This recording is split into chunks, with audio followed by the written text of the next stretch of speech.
Good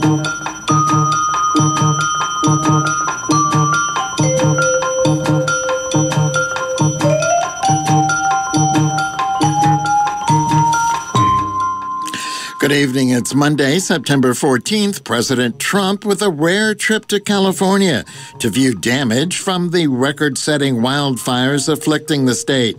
His Democratic opponent, Joe Biden, accuses Trump, a denier of global warming, of being a climate arsonist.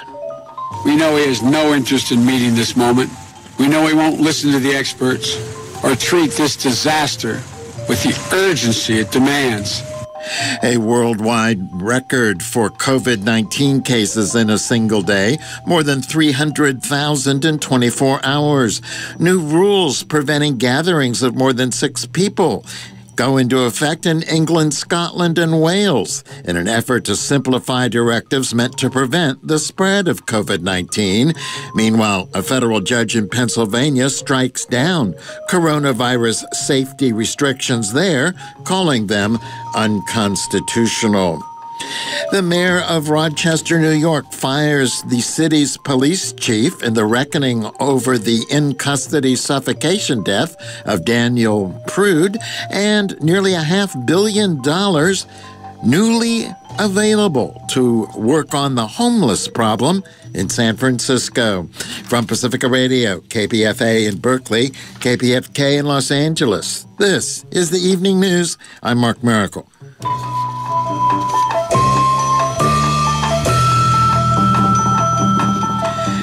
Democratic presidential candidate Joe Biden blasted President Donald Trump as a climate arsonist today. Biden criticized Trump for ignoring the science on climate change during a news conference remarks about climate change and the California wildfires. Trump made his own remarks during a visit to California, where he exchanged opinions on the issue with Governor Gavin Newsom and the state Secretary of Natural Resources, Wade Crowfoot. Christopher Martinez has the story. Republican President Donald Trump and Democratic challenger Joe Biden took up the issue of the California and West Coast wildfires. And, no surprise, they have virtually opposite takes on the issue. Biden says climate change is playing a role, while Trump downplays climate change in favor of focusing on matchstick trees and dry leaves. Biden spoke about the California wildfires and climate change at the grounds of the Delaware Museum of Natural History. The past 10 years were the hottest decade ever recorded.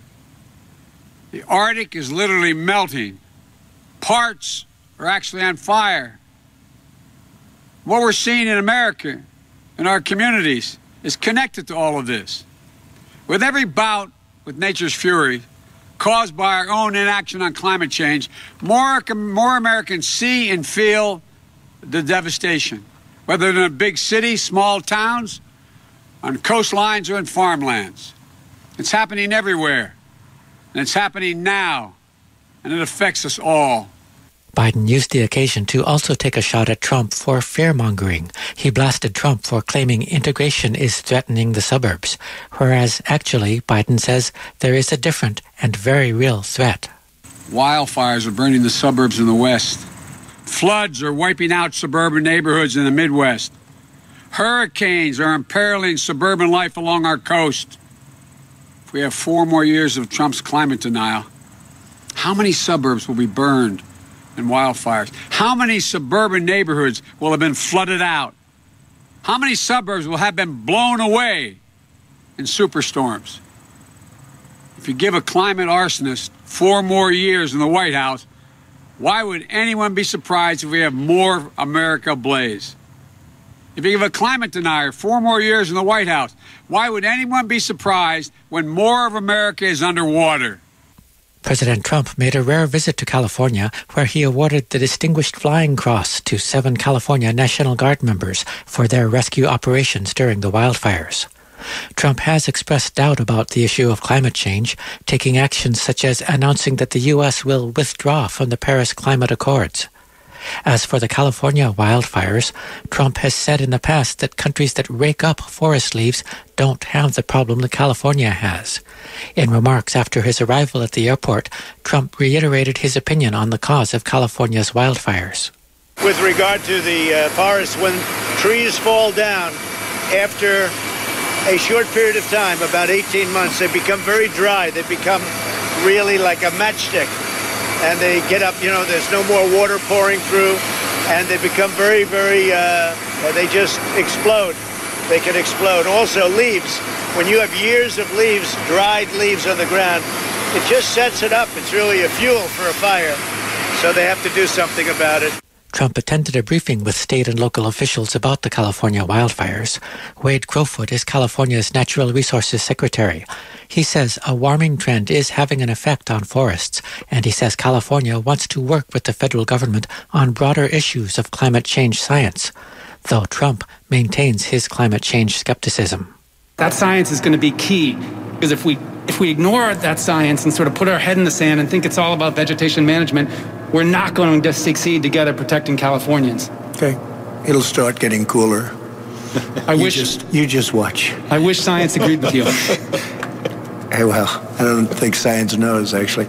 Governor Gavin Newsom also weighed in. He urged Trump to respect California's different approach to climate change.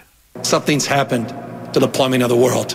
And we come from a perspective, humbly, where we submit the science is in and observed evidence is self-evident that climate change is real, and that is exacerbating this. And so I think there's an area of at least commonality on vegetation, forest management, but please respect, and I know you do, the difference of opinion out here as it relates to this fundamental issue on the issue of climate change. Absolutely. Appreciate that. Reporting for Pacifica Radio News KPFA, I'm Christopher Martinez. The Creek Fire in California's Sierra National Forest has now reached a grim milestone of 200,000 acres scorched. Over the weekend, a high-pressure system slowed the growth of the fire. Firefighters have now managed to build containment lines, but just around 8% of the blaze. So far, firefighters have suffered no injuries or fatalities, while 21 civilians have been injured. None, however, have died. Meanwhile, smoke billowing from the fire has been producing hazardous air quality conditions throughout the Central Valley region. The multi-agency response team held a media briefing this weekend to provide an update on the firefighting efforts. Vic Bedoyan reports from Fresno. Over the past 7 years, Sierra National Forest has had 5 of the largest fires in forest history. But in addition to being one of those 5 biggest fires, Sierra Forest Supervisor Dean Gould says it has been by far the most aggressive in terms of fire behavior. He explains why. We had, a number of days of triple-digit temperatures. We had very low relative humidity. We had the fire start in a very unfortunate location where it could make a very quick uphill run and really get some momentum going very quickly. There's certainly plenty of fuel in the forest for it to also consume. So, and then the winds. We had some pretty significant winds to really get it going. So that's why we saw the significant growth that we did that first day. Gould reports that the rate of growth over the past 5 days has been decreasing each day. The fire behavior has settled down significantly, and fire crews have built some containment lines that they believe will hold. Chris Bump is the local CAL FIRE operations chief. The southeast portion of the fire in the Blue Canyon area is of concern to us right now because it's really steep, rocky terrain, and it's hard to get crews in there. And we need to lock that up so that this thing doesn't come back around on us and try to work its way back up into Shaver. At the same time, on the east side of Shaver Lake, we're trying to fortify and connect the dots between the lake and the ridge communities all the way down into Blue Canyon. The volatile behavior of this fire presents an ongoing challenge to crews on the front line. CAL FIRE's Seth Brown explains how they are approaching it. Typically, a strategy while we're fighting these large forest fires would include the firefighters directly attacking the fire when it's safe to do so, or a lot of times we back up and we indirectly fight the fire with fire control lines and contingency lines, and we let the fire come to it, which are both good strategies. For this particular fire, the weather has been a high-pressure system over the area for the past couple of days, and the fire intensity is really lowered. So what that's enabled us to do is not only do we have firefighters attacking the fire directly in some areas, we also have those contingency lines being built and those fire control lines nearby in case the fire intensity should increase. Another CAL FIRE crew member is Edwin Zuniga. He typically works in the Lake Tahoe region, but has been away from home for weeks fighting fires. Edwin's workday is 24 hours long. Much of it requires trudging up and down steep terrain, digging containment lines, and setting backfires, all the while clothed in heavy and hot protective gear. He says constant workouts are necessary for firefighters to stay in top physical condition. And it's rough. It definitely takes a toll on the body, but that's why we work in 24-hour periods. We work for 24, and then we're off for 24. And we take advantage of those 24 hours off to sleep, drink more water, and to eat some food and get ready for the next day for when we're coming back out for another 24 hours. California's Air National Guard has played an important role in the multi-agency fire suppression effort. They have already rescued hundreds of stranded hikers, and they'll keep looking for others who may still be in the mountains. There are 5 military helicopters now on duty. Colonel David Hall is commander of the 40th Combat Aviation Brigade based in Fresno.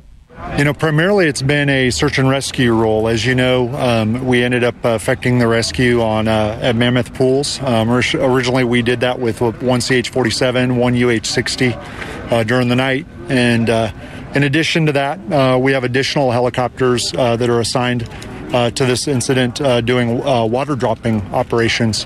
The Creek Fire's impact on people has been considerable. Local sheriff's departments implemented a massive evacuation effort and continue to patrol the area to prevent possible looting or burglaries. Tony Body is Public Information Officer for the Fresno County Sheriff's Department. We're estimating that this has probably impacted about 10,000 homes and upwards of 30,000 people. And when I give that number, that means that people both who live here and were visiting here. I think it's important to remember that when this fire kicked off, we were just heading into Labor Day weekend. So we had a lot of people to try and get the message to in a short amount of time. But I think it went extraordinarily well. Today, it's expected the weather will transition and winds combined with lower humidity and higher temperatures will begin to develop in the afternoon. That means firefighters are working on multiple fronts that will become more active as the smoke clears. Vic Bedoyan reporting for the KPFA News and KFCF Radio. Butte County authorities announced they found 2 more bodies yesterday in the North Complex fire. 7 people remain missing. Butte County Sheriff Corey Honea. Unfortunately, I also have to provide information about our efforts to recover human remains. And today we located the remains of 2 additional people. That brings the total number of individuals who we believe to have perished in the fire to 14. 2 additional today with a total of 14. The North Complex fire is 26% contained. A CAL FIRE official said more than 36 new fires broke out over the weekend, and that nearly 17,000 firefighters are now battling blazes throughout the state. So for the state of California right now, there are over 16,750 firefighters engaged in the firefight, approximately 2,200 fire engines, over 325 fire crews, and over 304 dozers, with more than 36 new fires since August 15th. Since yesterday, 36 new fires. Over 3.3 million acres have burned since August 15th. That's more than 51,000 square miles burned in California. Oregon Governor Kate Brown said about 500,000 acres typically burn each year, but just in the past week there, flames have swallowed over 1 million acres, pointing to the long-term drought and recent wild weather swings in the state. Oregon's Democratic Senator Jeff Merkley appeared on ABC. It is apocalyptic. I drove 600 miles up and down the state. I never escaped the smoke. We have thousands of people who have lost their homes. I could never have envisioned this. The east winds came over the top of the mountain, proceeded to turn the fires into blowtorches that went down and just incinerated a series of small towns like Blue River and Phoenix and Talent. You have community after community with fairgrounds full of people, refugees from the fires. Washington Governor Jay Inslee told ABC the fires should be called climate fires. And now we have a blowtorch over our states in the West, which is climate change. And we know that climate change is making fires start easier, spread faster, and intensify. And it is maddening right now that when we have this cosmic challenge to our communities with the entire west coast of the United States on fire, to have a president to deny that these are not just wildfires, these are climate fires. And if this is not a signal to the United States, I don't know what it will take, because as Governor Newsom suggested, it may not be fires in the Midwest, it's floods in Hamburg, which washed away Hamburg, Iowa. It's the rising seas that are drowning Miami Beach. It's the hurricanes in the East Coast. We need to act, and we need to act now. The fires have claimed 35 lives, at least 24 in California, 10 in Oregon, 1 in Washington. You're listening to the evening news on KPFA Berkeley, KPFK Los Angeles, KFCF Fresno, online at kpfa.org. Hurricane Sally, one of 4 storms churning simultaneously in the Atlantic, closed in on the Gulf Coast today, with rapidly strengthening winds of at least 100 miles an hour, and the potential for up to 2 feet of rain that could bring severe flooding.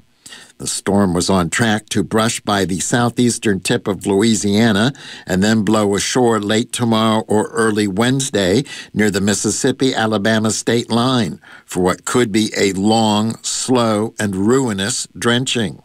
Storm-weary Gulf Coast residents rushed to buy bottled water and other supplies ahead of the hurricane, which powered up to a Category 2 in the afternoon. Forecasters said sustained winds could reach 110 miles an hour by landfall. Louisiana Governor John Bel Edwards. It is going to be a very slow-moving storm. It will be a Category 2 at landfall. And that landfall is coming early Tuesday morning. We have every reason to believe that this storm represents a very significant threat to the people of southeast Louisiana. Shortly after the storm was upgraded to Category 2, Mississippi Governor Tate Reeves urged people in low-lying areas to prepare to evacuate. Sally has lots of company during what has become one of the busiest hurricane seasons in history. So busy that forecasters have almost run through the alphabet of names, with 2.5 months in hurricane season still to go. For only the second time on record, forecasters said 5 tropical cyclones swirled simultaneously in the Atlantic basin at one point today. The last time that happened was in 1971.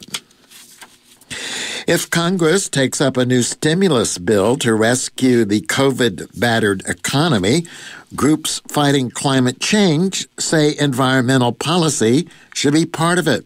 Suzanne Potter reports.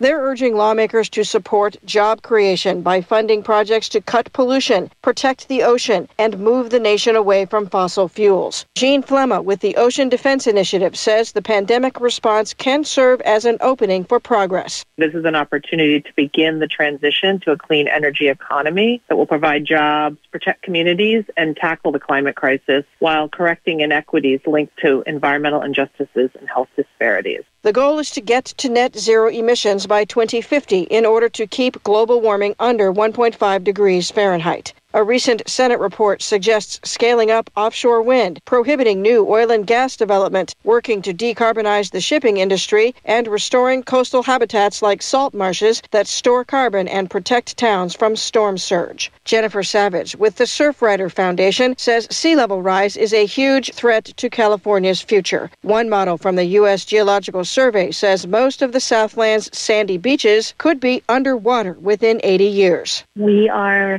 predicted to lose 70% of Southern California's beaches by 2100, and we have to start making some decisions about which ones we want to save. Extreme erosion is already threatening cliffside homes north of San Diego, in Orange County, and in Pacifica, south of San Francisco. A report produced for the governor's climate adaptation strategy projects sea level rise could rise as much as 55 inches by the end of the century, causing massive flooding and tens of billions of dollars in damage. For Public News Service, I'm Suzanne Potter. California Attorney General Javier Becerra is leading a coalition of 24 states and municipalities which have filed yet another environmental lawsuit against the Trump administration. Today's lawsuit challenges the Environmental Protection Agency's final rule, gutting standards that limit emissions of methane and other hazardous pollutants from oil and natural gas operations. Methane is a super pollutant and up to 87 times more potent than carbon dioxide in its ability to trap heat and cause global warming. Becerra said in a statement, the West is on fire, the South floods, the Midwest gets ripped apart by super tornadoes, and the East prepares for calamitous hurricanes. The Trump administration ignores the dire reality of the climate crisis at our peril. Becerra added that, quote, we won't let the EPA gut critical pollution emission standards and allow super pollutants like methane to destroy our atmosphere. The World Health Organization has recorded a record one-day rise in the number of new coronavirus infections, with 307,930 reported over 24 hours. The agency said that deaths rose by more than 5,500, bringing the global total to 917,417. The biggest increases in infections were reported in India, the U.S., and Brazil. Li-Ling Tan reports from New York.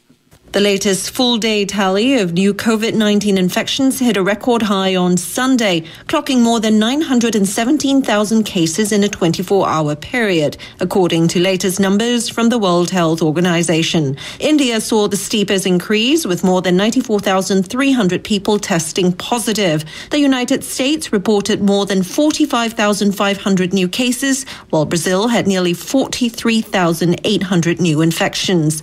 The total number of confirmed cases globally is now around 29 million, with more than 922,000 deaths. Li-Ling Tan, New York. New rules preventing gatherings of more than 6 people go into effect in England, Scotland, and Wales today. The rule applies to pubs, but not to schools or workplaces. The UK has suffered Europe's deadliest coronavirus outbreak. It recorded more than 3,000 new cases of COVID-19 for the third day running on Sunday. Though an increase in testing accounts for some of the new cases, it's clear the UK has seen the virus spread in recent weeks, stoking concerns about a second wave of infections. India reopened its parliament after more than 5 months, even as the country continues to report the most daily new infections of the coronavirus in the world, and daily virus deaths remain above 1,000. Lawmakers must wear masks and follow other sanitation protocols, sit on seats separated by transparent plastic sheets, and keep their meetings limited. The question hour, when lawmakers ask questions to ministers and try to hold them accountable for the functioning of their ministries, will not be allowed. Opposition parties have protested the decision to do away with the question hour and are expected to grill the government over its handling of the pandemic, the nose-diving economy, and simmering tensions with China. India's health ministry reported a single-day spike of 92,071 confirmed coronavirus cases today and another 1,136 deaths. India has now reported more than 4.8 million infections, nearly 80,000 deaths. A federal judge in Pennsylvania has struck down that state's coronavirus pandemic restrictions, calling them unconstitutional. Governor Tom Wolf had implemented limits on the size of gatherings and ordered people to stay home and for non-life-sustaining businesses to close in an attempt to stem the spread of COVID-19 infections. But U.S. District Judge William Stickman IV today sided with plaintiffs that included small businesses like hair salons, drive-in movie theaters, and a farmer's market vendor. Judge Stickman is a Trump appointee. He ruled that Governor Wolf's coronavirus policies are overreaching, arbitrary, and violated citizens' constitutional rights. Indoor events in Pennsylvania have been limited to 25 people, outdoor events to 250. It was argued in the case that violates the First Amendment. The governor's office says it will appeal the ruling. San Francisco reopened indoor hair and nail salons, barbershops, tattoo shops, and massage establishments today, all with limited capacity. Places of worship and campaign offices can also reopen with just one person at a time indoors, 50 outdoors. Tour buses and boats and hotels and short-term rentals are expanded for tourists today. Indoor gym and fitness centers still prohibited. They're allowed outdoors. The House Oversight Subcommittee held a hearing on the United States Postal Service today. They discussed allegations of misconduct against U.S. Postmaster General Louis DeJoy, both before and during his tenure in office. Scott Baba has the story. Since taking office in June, Democratic lawmakers have accused Trump-appointed Postmaster General Louis DeJoy of politicizing the United States Postal Service and intentionally trying to disrupt mail-in voting to improve President Trump's re-election chances. Democrats have also pointed out several alleged conflicts of interest for DeJoy, including his holding of tens of millions of dollars in stocks in companies that have contracts with the United States Postal Service or which could benefit from its privatization. A new report in the Washington Post also claims that DeJoy pushed employees at his former company to make campaign contributions to Republican candidates, which he would then reimburse. That's a possible violation of campaign finance law. Democratic Subcommittee Chairman Jerry Connolly of Virginia said that he was uncomfortable with DeJoy in the position. We have a crony at the helm of our nation's postal service, a man rife with conflicts of interest and potential violations of law even. We have a Postmaster General who would benefit financially if the Postal Service contracts out its services and sprints toward privatization. He who would benefit financially and politically if mail-in ballots are delayed or undelivered. Democratic Representative Carolyn Maloney of New York said that she was especially concerned about the allegations surrounding DeJoy's work as a GOP campaign fundraiser. If true, these allegations are not only incredibly unethical, they are illegal. Republicans on the subcommittee defended DeJoy and dismissed the hearing as a partisan waste of time. Republican Representative Fred Keller of Pennsylvania said that if the subcommittee was concerned about the Postal Service, it should be working on urgent post office reform, not following sensationalist news stories. I wish that the people on the other side of the aisle would have the same concern to make sure that my constituents get mail, to make sure that we stand up for the hardworking people of the United States Post Office that process and deliver our mail and do all the good work, and get down to really postal reforms, which is what I thought this hearing was about. But somehow it has devolved into political contributions and accusations that were put out in the print of the New York Times and the Washington Post. Republican Representative Jody Hice of Georgia said that none of the representatives or witnesses being called before the subcommittee were current employees for the Postal Service, and therefore could not give expert opinions or supply any new information on how the Postal Service works or potential misconduct by DeJoy. Assembling a group of people like we are doing here today, regardless of their experience, to speculate with no more facts or information than what is printed in the Washington Post is absolutely a waste of time. This is, in my opinion, as close to a kangaroo court as anything I've seen. Richard Painter is a professor at the University of Minnesota Law School. He was the chief White House ethics lawyer in the George W. Bush administration. He's a frequent critic of Trump and he told the subcommittee that Congress has every right to oversee the Postal Service and the Postmaster General. We have a very real possibility, I'm not saying for certain, but a possibility that the Postmaster General of the United States may have committed felonies before entering office and in office under 18 United States Code 208 in office. This is a grave situation. It requires investigation by this committee. It is your job to investigate. This is not a kangaroo court. I'm offended as an American and as having been a Republican for 30 years to hear that language used. It is your job to investigate this.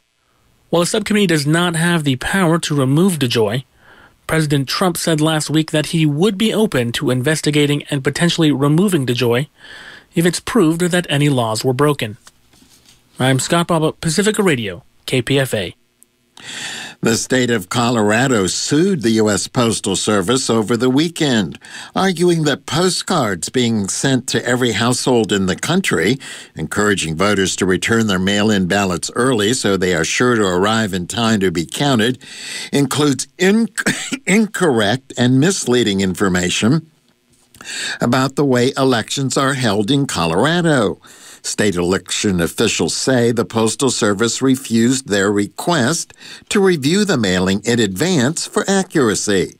Several other states are exploring whether to file similar lawsuits. A federal judge immediately issued a temporary restraining order blocking the distribution of the postcards, Lily Bolke reports. With 50 days until the election, a misstep from the U.S. Postal Service under its new director. The USPS sent the exact same vote-by-mail instructions to voters in all 50 states, misleading because the process differs greatly state to state. Colorado Secretary of State Jenna Griswold argued that the resulting confusion amounts to, quote, an attempt at voter suppression, unquote. A federal judge in Colorado stopped the mailing there. Colorado has successfully sent ballots to all registered voters for years. California is doing it for the first time. Their Deputy Secretary of State, James Schwab, appreciates the effort to educate voters, but says there are better ways. Election officials weren't consulted. We weren't given a heads up when this was going out. And there could have been room to customize. There's just a lot of misinformation already going on out there, and it's tough to just be on top of that, let alone the USPS sending out a bad mailer. From Pacifica Network and Public News Service, I'm Lily Bolke. And you're listening to the evening news on KPFA Berkeley, KPFK Los Angeles, KFC at Fresno, online at kpfa.org. It's an hour-long newscast airing each night at 6, and there's a half-hour edition at 6 as well on the weekends, and it's always accessible to you online at kpfa.org. It's archived there. I'm Mark Miracle.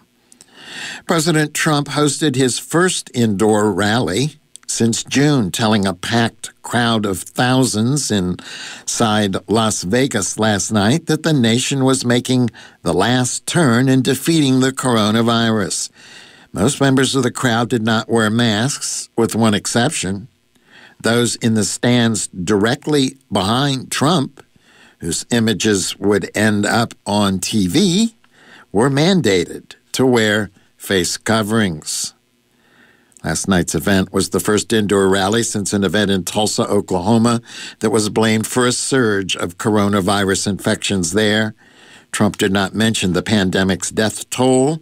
The U.S. has reported more than 924,000 cases and more than 6.5 million cases. More than 924,000 dead from COVID-19. Nevada Democratic Governor Steve Sisolak has limited in-person gatherings and outdoors to 50 people since May. That's a recommendation based on White House reopening guidelines. In a statement released just before the rally began, Governor Sisolak said Trump was taking reckless and selfish actions that are putting countless lives in danger in Nevada. Trump attacked Sisolak after the Nevada governor scuttled 2 other locations that the Trump campaign had sought for rallies. Well, how would you trust a guy that fought that we aren't here, that we can't have all these thousands of people? Boy, you are really back far. Look at that. No, but seriously. And now he's in charge of the election and the millions of ballots. So if I'm up like millions of votes, he can rig the election. He can rig the election. Trump also mused on mandatory prison sentences for flag burning and appeared to endorse extrajudicial killings. And in an interview that aired on Saturday with Fox News' Jeanine Pirro, Trump offered a full-throated defense of the killing of Michael Reinold, a Portland man suspected of killing a member of a right-wing group last month, claiming that Reinold's shooting by law enforcement officials was the inevitable price to be paid for his alleged crimes. This guy was a violent criminal, and the U.S. Marshals killed him. And I will tell you something, that's the way it has to be. There has to be retribution. President Trump on Fox News in an interview on Saturday. The Wisconsin Supreme Court today rejected the Green Party presidential candidate's request to be added to the state ballot, ruling that it came too late for any relief that would not cause confusion and undue damage just 7 weeks before the election. The 4-3 ruling blocks a third-party candidacy that Democrats had feared could hurt Joe Biden in the narrowly divided battleground state. It also clears the way for local clerks to resume mailing absentee ballots to more than 1 million voters who have already requested one. Election officials had warned of significant delay and chaos had the court ordered Howie Hawkins added to the ballot. That would have forced clerks to reprint and mail the ballots less than 2 months before the election. Rapper Kanye West is also trying to get on the Wisconsin ballot. The court did not address his challenge, which, if successful, could result in a new ballot being ordered, causing delay. Conservative Justice Brian Hadgedorn joined the court's 3 liberals in the majority. Their unsigned opinion said the Greens delayed seeking relief and it's too late to grant petitioners any form of relief that would be feasible and that would not cause confusion and undue damage to voters and candidates. Chief Justice Patience Rogensack, writing for the minority, accused the State Elections Commission of improperly disqualifying Hawkins and his running mate over issues with the running mate's address. She also said lawsuits take time to put together and that local clerks knew that the Greens would likely sue. Polls do show a tight race between President Trump and Democrat Biden in Wisconsin. Trump won Wisconsin by fewer than 23,000 votes in 2016, and both sides recognize it as one of the handful of states that are likely to determine the race this year. A new poll for the American Association of Retired Persons, the AARP Wisconsin, indicates Biden is currently favored among voters in the Badger State. Mike Moen reports. Bipartisan polling firms conducted the survey, which says among likely voters, the former vice president leads President Trump 50% to 45%. For likely voters age 50 and up, the findings are similar at 50 to 46%, and the results are outside the margin of error. AARP Wisconsin State Director Sam Wilson says polls were done in a handful of states deemed critical and thinks the candidates need to engage with older Americans on some key issues. Yes, we can talk about the pandemic, we can talk about vaccines, but voters still expect candidates to focus on things like preventing cuts to Social Security and Medicare. Pollsters also asked for feedback about the current challenges facing the country. In the 50-plus age group, a majority said they opposed how President Trump is managing the pandemic. Other recent polls in Wisconsin show the race tightening, with Biden hanging on to a slim lead. Wilson says full poll results from AARP will be released on September 15th. And even though absentee voting is expected to be popular this fall because of the coronavirus, he says the polling indicates many older Americans plan to stick to their traditional form of election participation. We are still seeing that in the 50-plus population, almost half still intend to show up at the polls. AARP Wisconsin recently launched a campaign which Wilson says is designed to help Americans over 50 vote safely, whether at home or in person. Mike Moen, Public News Service. The United Nations Human Rights Chief has appealed for urgent and profound action to combat systemic racism in the United States. Michelle Bachelet highlighted concerns about the use of force by police in cases such as the shooting of Jacob Blake in Kenosha, Wisconsin last month, and recently revealed details of the death of Daniel Prude in Rochester, New York, earlier this year. The shooting of Jacob Blake last month in Kenosha, Wisconsin, by a police officer employing apparently excessive force, and details that have emerged regarding the death of Daniel Prude in Rochester, New York, bring home yet again the need for urgent and profound action to combat systemic racism and racial discrimination in policing and across society. The absence of accountability for many prior killings underscores the gravity of this crisis. Bachelet also pointed to violence and abductions in Belarus, where pro-democracy protests have brought hundreds of thousands of people to the streets. She encouraged Hong Kong authorities to monitor closely the enforcement of a national security law in China that activists have denounced. Bachelet raised concerns about the human rights situation in countries like Myanmar, Nicaragua, and Venezuela. She also denounced the continuing repression of LGBT people and activists in Poland and called Israel's blockade of Gaza illegal under international law and ineffective in delivering security or peace for Israelis and Palestinians. Bachelet said her office had documented 47 killings of human rights defenders in Colombia this year. Rochester Mayor Lovely Warren fired the police chief and suspended her top lawyer and communications director today in the continuing upheaval over the suffocation death of Daniel Prude. Chief LaRon Singletary announced his retirement last week as part of a major shakeup of the city's police leadership, but said he would stay on through the end of the month.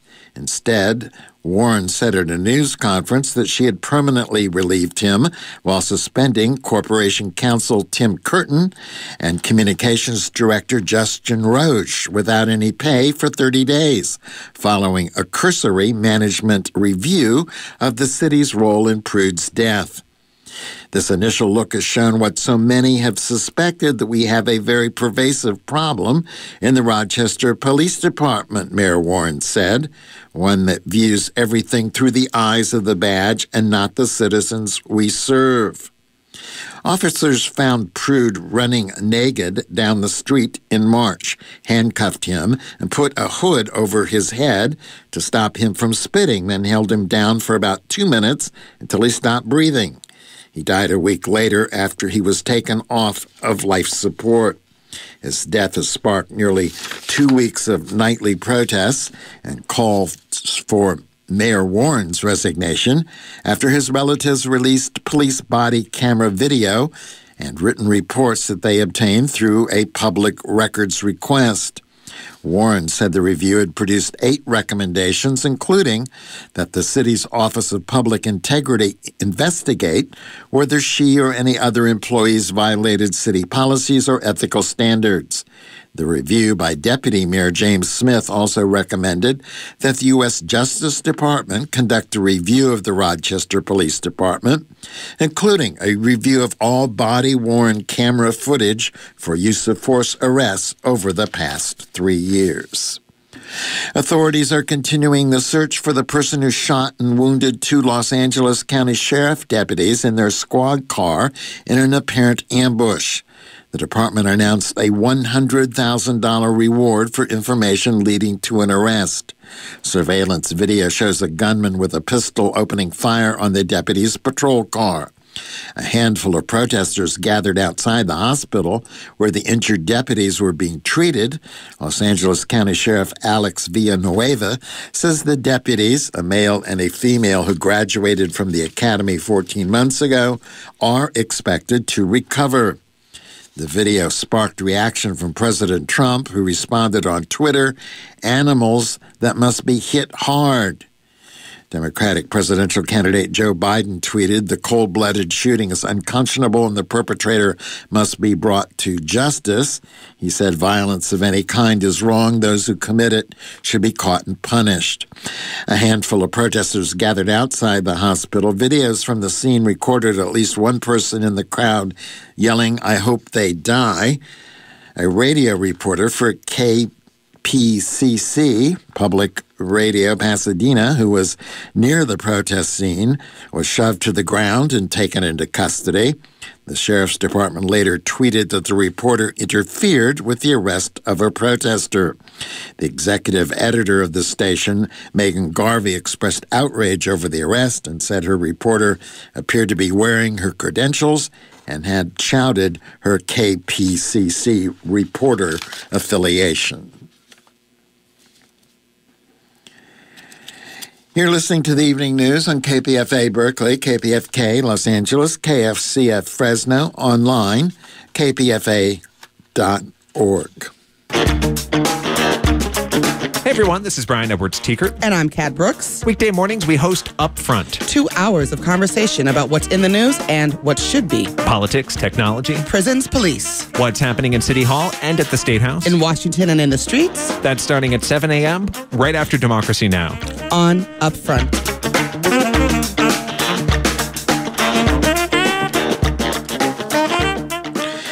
A divided federal appeals court ruled today that the Trump administration can end humanitarian protections that have allowed hundreds of thousands of people from El Salvador, Nicaragua, Haiti, and Sudan to remain in the United States. While an appeal is imminent and orders to leave would not take effect for months, the decision moved many people closer to losing legal status, including families who have been in the United States for decades and have young children who are American citizens. The Ninth U.S. Circuit Court of Appeals lifted a preliminary injunction that blocked the government from ending temporary protected status, or TPS, for people from those 4 countries that are affected by natural disasters and civil conflict. The order also applies to beneficiaries from Honduras and Nepal, who sued separately but are subject to today's ruling under an agreement between attorneys for both sides. Since 1990, the policy has granted temporary legal protected status, TPS, which is often extended. But the Trump administration decided to end it for several countries, saying the conditions that justified protections in America no longer exist. The decision had been on hold even as President Trump moved to restrict other forms of humanitarian status in the U.S., such as refugee resettlement and access to asylum. A 3-judge Ninth Circuit Court panel in Pasadena rejected arguments that the administration failed to follow proper procedures and that racially motivated comments by the president and his aides about some of the countries drove the decision to end TPS. The ACLU noted that in 2017, Trump said recent immigrants from Haiti all have AIDS, and that Nigerians, once seeing the United States, would never go back to their huts in Africa. Meanwhile, a new federal immigration policy change prevents immigrants from becoming eligible for a green card if they travel abroad and return to the United States. That also affects beneficiaries of temporary protected status. Nadia Ramlagan reports. Critics say the move was designed specifically to block people who originally entered the country illegally from getting onto a path to gain permanent residency. Moni Ruiz Velasco of the group Alianza Americas says this seemingly small change could have major consequences for the more than 300,000 people in the country with temporary protected status. One of the mechanisms under temporary protected status was that people could get permission to travel outside the country through a process called advance advanced parole. The Trump administration has decided that legal entry into the U.S. with advanced parole is no longer going to be considered a legal entry for purposes of them applying for a green card. She says she expects the change to be challenged in court. Last year, the Trump administration attempted to end the temporary protected status program entirely, but a series of lawsuits prevented the order from taking effect. A handful of countries, including El Salvador, Haiti, Honduras, Nepal, Nicaragua, and Sudan, account for the majority of all current TPS recipients. Ruiz Velasco adds many individuals make their homes in the U.S., marry, and have U.S.-born children. People who come from countries where this status was designated because of civil unrest or some sort of natural disaster or some reason that was very substantial in their home countries that they couldn't return to. And it's a protection that has existed in the law for many years. According to Ruiz Velasco, the latest change is among dozens the administration has made to federal immigration policy over the past few years. The Pew Research Center says immigrants with temporary protected status make up an estimated 3% of the more than 10 million unauthorized immigrants living in the U.S. For Public News Service, I'm Nadia Ramlagan. Last week, the California Supreme Court turned down the final appeal of San Francisco's Proposition C. The 2018 ballot proposition was passed by more than 60% of the city's voters. It levied a hefty tax on the biggest businesses in the city to fund the fight against homelessness. Big Business appealed its approval, saying it needed a 2/3 vote, but repeatedly lost its case in the courts. Last week's state Supreme Court ruling was the end of the line. Meanwhile, the city had been collecting the tax, and its revenue has been piling up in the bank, awaiting the final judicial decision. Now, some $492 million will be released. Jennifer Friedenbach, executive director of the San Francisco Coalition on Homelessness, told Upfront morning show host Brian Edwards-Tiekert where the money is going to go. At least half of it has to go to housing and at least a quarter to behavioral health treatment. And then there's about 15% in there at most for prevention and at most 10% for emergency shelter hygiene. We really wanted the emphasis on systemic changes, and so that we could, the idea is to really get to a place where we're making a huge, going upstream and making a huge dent in the numbers of people who have to experience homelessness. And we wrote in there that, they have to. The city's been, pretty negligent of youth and of families with children. And so we put in there, percentages that were match the population, that housing had to go to those populations. So we're really talking about going upstream, and also, right now you have to be homeless about 20 years before you get housing typically in San Francisco. So we're really trying to make it so we can prevent people from being homeless in the first place.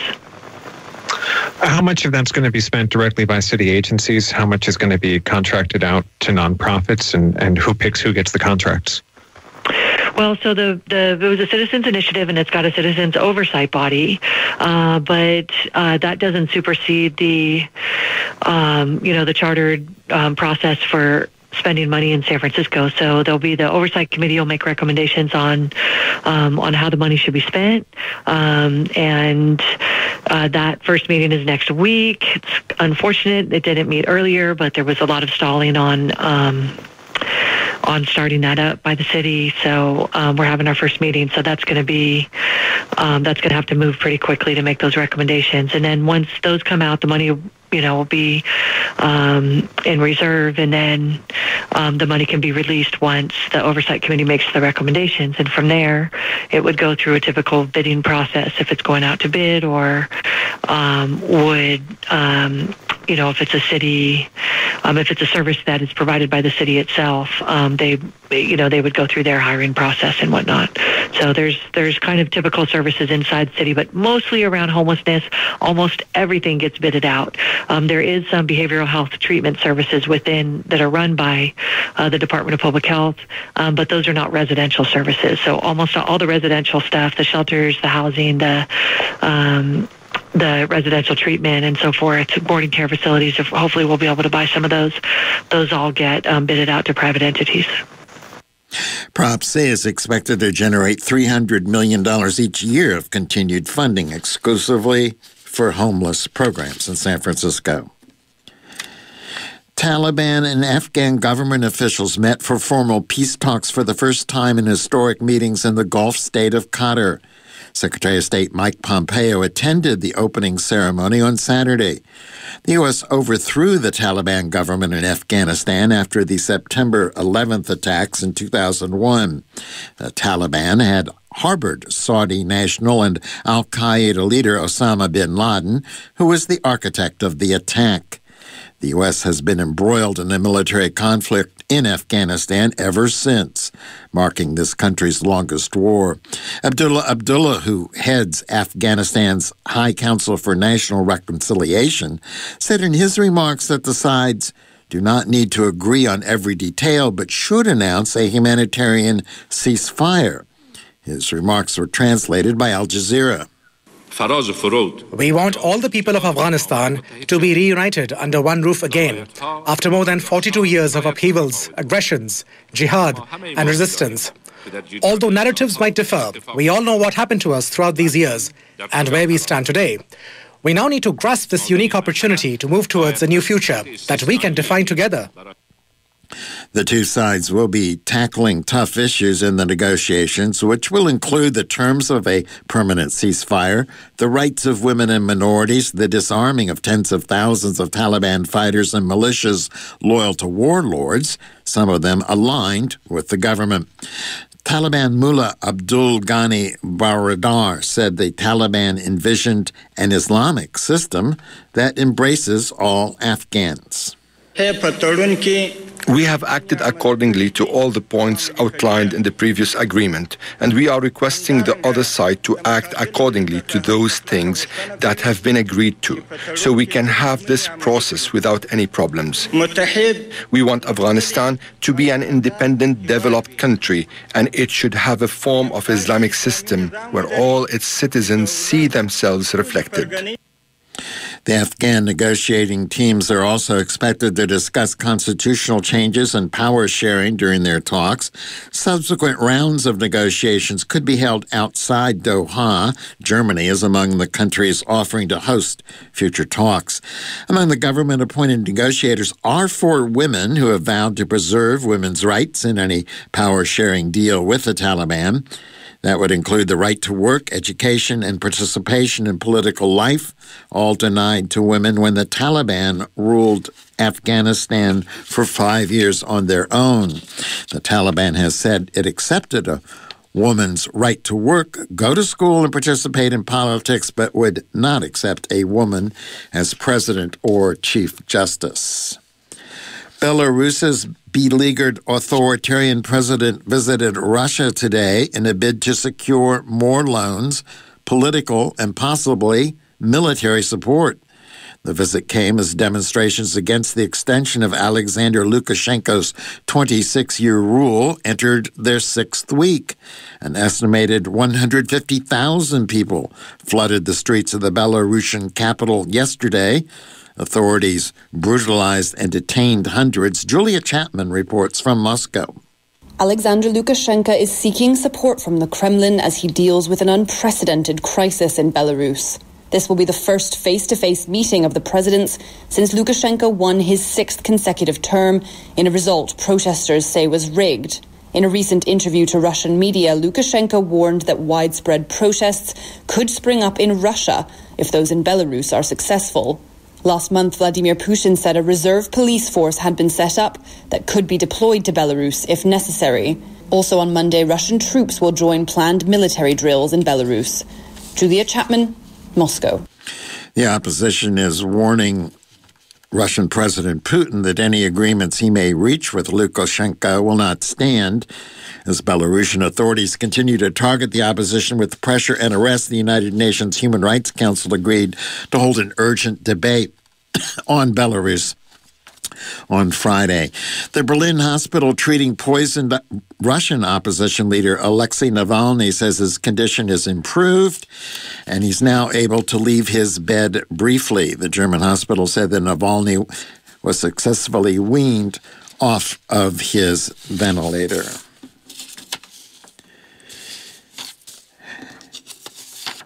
Morning clouds tomorrow in the San Francisco Bay Area. It may get sunny by the afternoon with highs near 70 degrees. Further inland, sunny all day with highs in the mid-80s. In the central San Joaquin Valley tomorrow, sunny with highs in the low 90s. Los Angeles, sunny skies and a high near 90 degrees. That's it for the news tonight on this Monday, September 14th. This is a community announcement for September 2020. Yoga and Qigong instructor Amelia Barilli continues to offer a free 1-hour workshop via Zoom every Saturday. These workshops are designed to de-stress as well as boost and balance the immune system. The Spanish language workshop is at 11 a.m. The English language workshop is at 3 p.m. The Zoom link is posted on her site at ameliabarilli.com. She also has health information on her YouTube channel, The New Paradigms. This community announcement is produced by the First Voice Apprenticeship Program. Please send your event for consideration to calendar@kpfa.org. To hear this announcement again, call 510-848-6767, extension 621, or view it online at kpfa.org. As a result,